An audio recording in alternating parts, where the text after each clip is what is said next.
Welcome back to Tea Garden. Today we're going to do a meditative exercise on similar to crystal grids, but we're going to do a crystal meditation. So this acts kind of like a Zen garden in which you take a board, usually with a design or even just a plain wooden board or cloth, and you set out crystals in a mindful manner.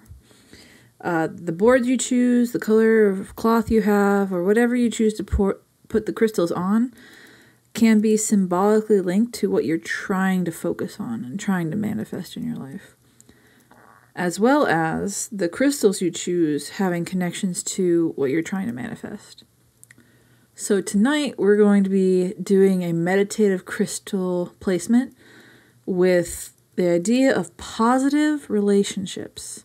So this means either family relationships, career relationships, or romantic relationships, friendships, whatever kind of relationship you feel needs work. So with that, first off, I'll show you a couple books that I like to use for crystal associations, and also that I, in general, like to have as reference guides. I think you might know at least one of them. So here's the ones I like to use. The first one is Cunningham's Encyclopedia of Crystal, Gem, and Metal Magic. I really liked reading this. It was a lot of fun. It's not skewed one way or another for being too Wiccan or too one path or another. It's really great open source for any kind of magical practitioner. So I really like that. And the second one I have is Essential Guide to Crystals, Minerals, and Stones. This one is by a lady named Margaret Ann Lembo. And I like this one because it has really great paper on the inside, and it has all of the qualities of your stones, as well as pictures in color about what these stones are supposed to look like, because some stones can be really deceptive. So I really like having a real life picture of the stone that you are looking for. I know nowadays there's plenty of books like this. I got this one back maybe 7 or 8 years ago, and I really enjoy it. I only have a couple crystal books, but this one is really great. And for crystal magic, Cunningham's Encyclopedia for it is really great as well. So with that, let's move on.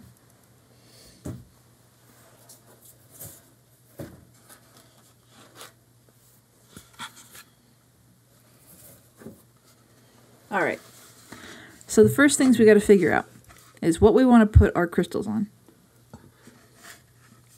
And I have a few boards I bought specifically for this series that I like to do. It was basically, I wanted some nice graphic boards I found on Etsy, and I ordered in a few different sizes. That's a little one, and I got a couple big ones. But I wanted something that would appeal to my aesthetic. And I love animals. And so I went with animals that could be used for a few different situations from an association or symbolic standpoint. And as I'm explaining, you'll see why I chose these animals for all kinds of different ways. So today, positive relationships. What are we aiming for? This board is the tiger board. So this one specifically has the tiger, stars, and moon phases. Now this might seem a strange choice for positive relationships, but in some cultures, the tiger is a symbol of a family and family harmony. So if I wanted to choose a relationship meditation for family relationships and positivity, this one might be a really great board to use. The next board, which I think would make sense, is the bee. The little bee is a great worker and works in a community, so a hive mind. I really like it because if you're working on work relationships or any kind of social dynamic, this is a great little board to use. Mostly because it deals not only with work and career relationships, it could also work in the general sphere of global relationships or nationwide relationships or general relationships, because we are all a mechanism within the larger social sphere. So that could work for that. The third board I got was the snake board. Now this one, I love snakes because there's so many layers of connectivity and association, metaphor, and symbolism. So snake for me is almost a default if you're just working on something, because snake is also a symbol of transformation and movement. So if you're just trying to have a general meditation or manifestation for something, snake is a really good general practitioner or general symbolism to use for any kind of working. So I'm going to work with the snake tonight because that transformation aspect and that flow aspect of non-stagnation, I think, is a really good one to have for positive relationships. Instead of getting too specific with family or with larger social groups, I think a general transformation, movement, becoming would work really well for this.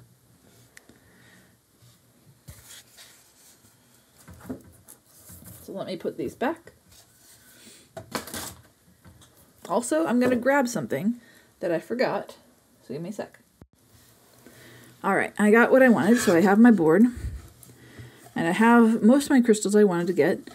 I just wanted to go over a couple things that I was taught when doing crystal grids and things like that. So, after we get the board, we want to make sure we have the crystals that have the associations that we need for manifesting our focus. And we want to make sure the crystals are clear of any previous intent or energy. So that means clearing them in some way. Now, some people suggest using salt and water and dipping them in or leaving them in for a long time, but not all crystals are good with water, so that's kind of a general no-no. I will tell you that some crystals dissolve in water, like selenite, so that's a general no-no unless you are completely sure your crystal will be safe. So, another method is using a moon or sun cleanse, so keeping your crystals out in the sun or out in moonlight for a couple nights to make sure that they get all of the energy from previous workings out, and that works really well. Sunlight can discolor your crystals, so it's good to also look which crystals might be impacted by that. Usually if they're heat treated, I've heard at least that they do not change. So there's that. My favorite method, and why I have some of the stuff on my desk that I do, is I like to use selenite. Selenite is a crystal linked to the moon, and it has amazing purification qualities. So you'll see things like this slab of selenite. All you have to do to clear your crystals is take a crystal and put it on it for a while. Maybe a few days to a week or however long you think the crystal might need, or you can just let it sit there for a long time until you feel ready to use it. So there's all kinds of ways to use crystals, and selenite is a wonderful tool for clearing them. It's why I keep it around on my desk so that I can clear what I need to clear at any time. I also just like to have selenite around because I find it really useful, and it's really popular for all kinds of things, including things like selenite wands, or like this big thing I have over here, selenite towers. So, yeah, it's very useful for all kinds of things. All right. So now that we've gone over a little bit of basics of care and creation, you are going to go with me and Snake here on a journey of placement, similar to how you would place rocks or patterns in a Zen garden. I have a few crystals I can talk about as we do this. And I have not done this pattern before, so I wanted you guys to feel along with me and to really get the full experience of what your crystal meditations might be like. So the crystals I'm going to choose are going to be rose quartz, citrine, unakite, labradorite, and sodalite. And I'll explain why I chose each one of those as we go along. But I think the first step that I would like to take is pulling out the crystal that I have. So I got my rose quartz. I got my pieces of sodalite. I got my big old labradorite here. Got more rose quartz. And then I got a special unakite piece that I want to save for later because it's carved. And I want that to kind of be a surprise. And it makes sense. I will explain it as we go along. So don't worry there.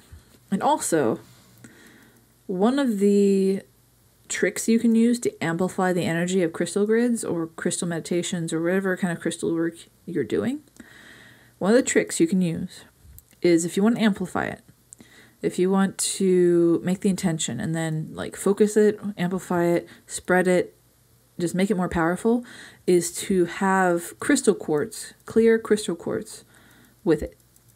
So I have a nice shelf right here of all kinds of crystal quartz that we can add into this pattern as we go along. So I'm going to leave that open.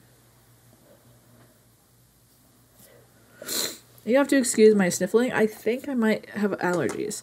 I've never been allergic to things, but this is my start. I've been having these nose issues for the past few weeks, so you might hear me sniffle. I'm sorry about that. All right. First, I'm going to start with my biggest piece, which is my rose quartz. Now, I chose the rose quartz because it fosters loving relationships. It doesn't have to be romantic relationships. Rose quartz is a gentle, loving stone and crystal. It wants to express love. It wants to induce love. It wants to encourage it, like sunlight encouraging flowers to grow. So I'm going to start with this piece. And I'm going to put it in the direction. It has a generic, almost triangle side to it, like a plane here. It's pointing, so it has an arrow, and it's moving. And I want to put that in line with the snake. It's near the center of the snake's body. And we're thinking about positive, loving relationships. We want the movement of the snake to carry a positive, loving, compassionate vibration with it. We want snake to transform maybe the tension you feel with the other people or with whoever we're thinking about to transform into something more positive. So we have our big carry stone. I'm just going to touch it and think of how I would like my relationships to be in the world. I'm going to think about hugging people more and appreciating them more and telling them I love them when I feel it. I want to think about happiness and gatherings, birthday parties, just general good connections, friendships, romances, whatever I feel would be good, positive, solid, constructive relationships. All right. Well, we still have lots of rose quartz. We have plenty of that. We still have a lot of quartz. Now, a couple pieces we only have a few of. Labradorite. Now, I chose labradorite because it tempers negativity. And when I think about tempering negativity, I'm thinking about the head of the snake. Because it's my instinct. We temper negativity by moving past it. It's the first thing we have to get past is the negativity we encounter. And so my instinct says, this needs to be the head of our snake. And as I put this down, I think about ways that I can avoid negativity or ways to move through my own negativity and intrusive thoughts. My own reactivity when I encounter people that are negative. All right. So another crystal I wanted to add is citrine. I bought a bunch of it for these series of crystal meditations. So I got all my citrine out.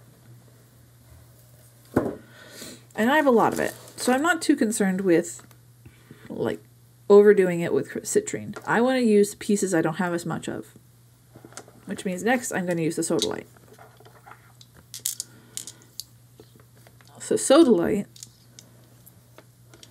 I chose because it connects to deep thought, creativity, and clarity of vision, as in clarity of communication, clarity of intention, a clear mind. So insights, deep thoughts, and clarity of the mind. So that when I encounter people, I can learn to work with them and also have a better understanding of them. So I have a few pieces here. And I love sodalite. I love it. I love its color. I love its vibration. I just love all of it. So obviously snake is mostly covered. So I'm just going to take this and think about surrounding myself with things that nurture my mind, things that help me be better with other people,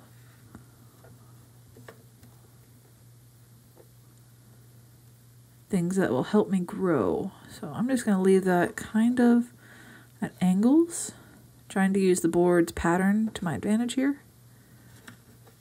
There we go. All right. A little bit higher. There we go. That one, that one. Okay. All right. So surround myself with things that make it easy to understand and things that will help me think better, feel better, gain more insight. All right, let's go revamp. So, or hash or rehash what we have. Tempering negativity. The first thing we encounter in the world is going to be possibly negative encounters. Let's temper that. We have a heart that is ready for love and fostering positive, loving relationships. And we surround ourselves with things that allow us insight, clarity of vision, and creativity to move through obstacles. Awesome. Next, I can do citrine or I can do more rose quartz. Since we have the heart of rose quartz, let's start with some citrine. All right, we got citrine here. Citrine I chose for prosperity, but also joy and energy. It adds energy, almost like crystal sunlight. It adds energy, it adds joy. There's a lot of solar connection there. It just brings up a lot of positivity. So I'm going to surround myself, the heart of my snake, positivity. So I'm going to add one here, here, here. And I don't want to get between the sodalite and the rose quartz. So I'm going to enter that in a little bit farther. So I don't want them to get between each other because I want a direct line to the heart of the snake. If we're making a positive little snake train, we want each crystal to be having a direct connection to the heart of matters. So I'm going to add a couple pieces up here. A little farther in.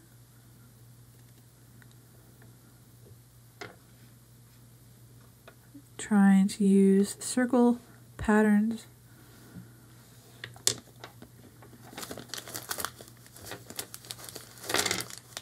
There we go. That's the one I want. One little piece left. And there we go. Okay. All right. So we have most of what we want. All right. Rehash time again. We have the head of the snake being tempering negativity, labradorite. We have the surrounding elements of joy and prosperity and energy and the sun surrounding us, along with insight, deep thought, creativity, and clarity of vision. So not misinterpreting or misunderstanding. Now, remember what I told you was a trick?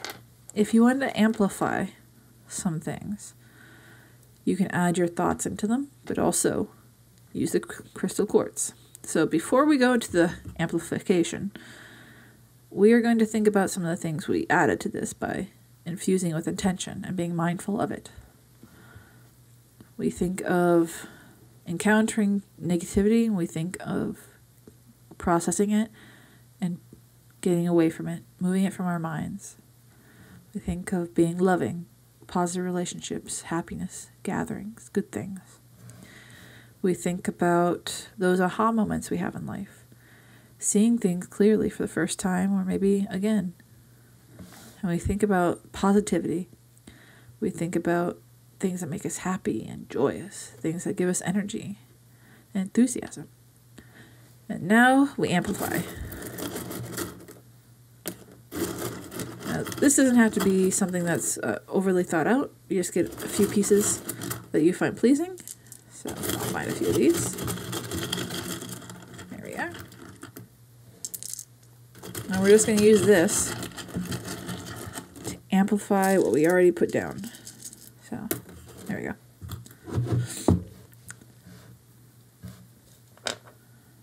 Amplification. I'm putting these basically between the citrine pieces so that what we give out or what we're amplifying is amplified through joy.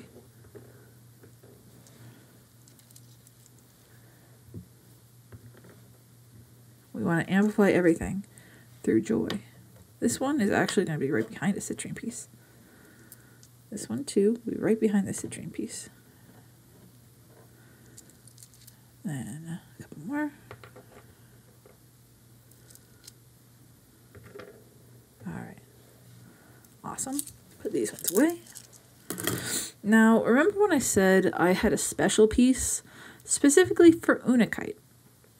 I'll show it to you now, and I'll explain why it is appropriate for this particular setup. Now, unakite, I chose for its balancing nature, its grounding nature, and its vision. Something that is lacking a little bit is that grounding balance energy. It kind of brings everything down to earth. And in general, it can be used for a lot of healing. So at the heart of the snake, I'm going to put one more element on top of the rose quartz. I'm going to put this beautiful unakite scarab.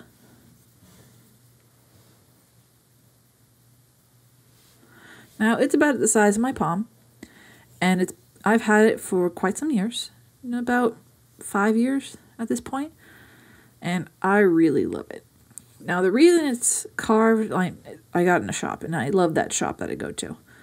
The shop I go to once a year, if I'm lucky, on family vacation. It's called Black Market Minerals, and it's in Hilton Head Island. And I really love it. It's a great shop to go to. And it's usually very fair priced when it comes to crystals. It's just filled with it. But the reason I chose this piece of unakite in this shape specifically is because in ancient Egypt, the scarab was not only a symbol of the sun, the rising sun, but also a symbol of transformation, a symbol of becoming, something becoming. So similar to the snake symbolism we get on the board, it is becoming, something becomes.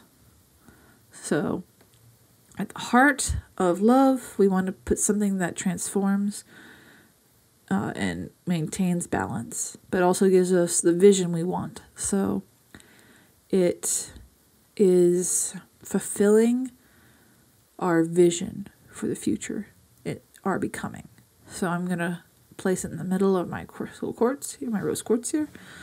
I'm going to think about what I want to manifest with positive relationships. What's the ultimate thing I want? And think about something like that with love and intention.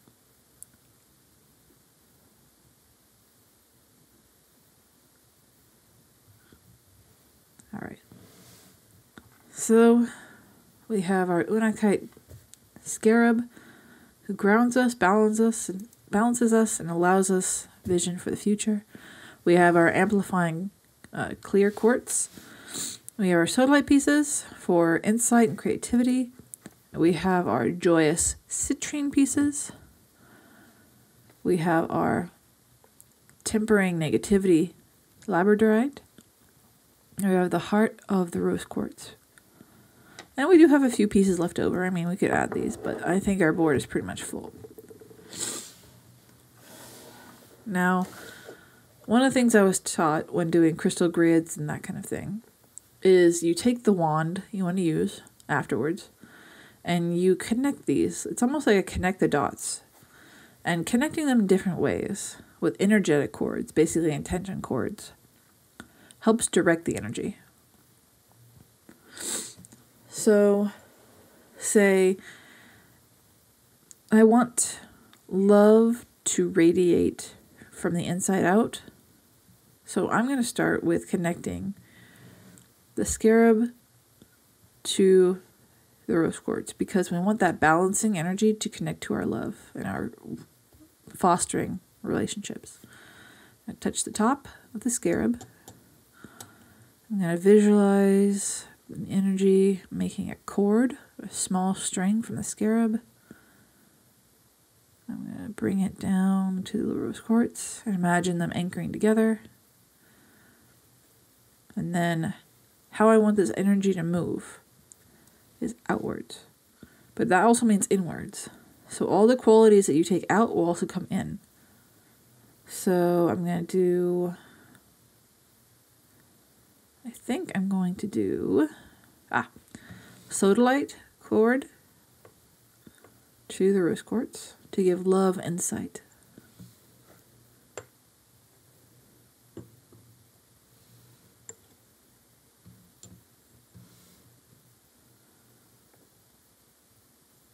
All right. Now we're going to do the citrine pieces. My bad. There we go.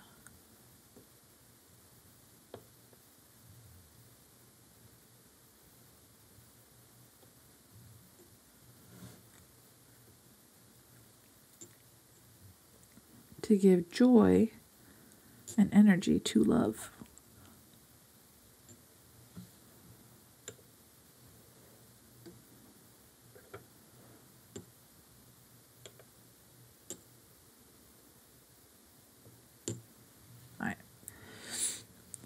So we have joy and insight, vision, connected to love and balance. So now we have the labradorite. And I want to use my love, the rose quartz, to move into labradorite to help dispel and temper negativity. And now I'm going to connect citrine to the quartzes.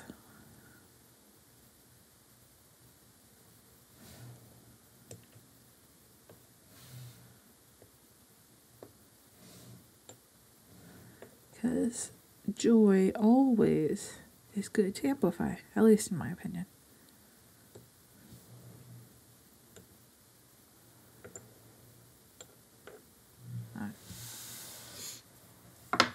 Now, I have a few different crystal wands, and I have a metal wand as well, I believe. But I like howlite because it's a very gentle and healing stone, and I think having that gentleness is a really good quality for positive relationships and fostering positive, loving relationships.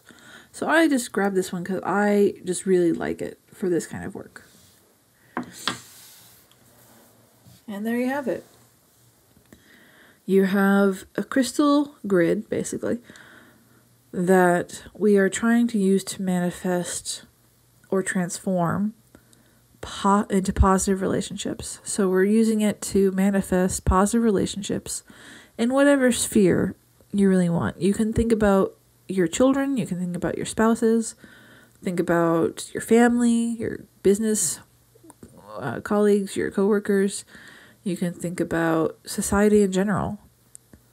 or if you're trying to convince people to help or be better people or help society or help specific groups that need it. So there's all kinds of ways you can use these kinds of practices to manifest positive relationships and other things. So that's it for now.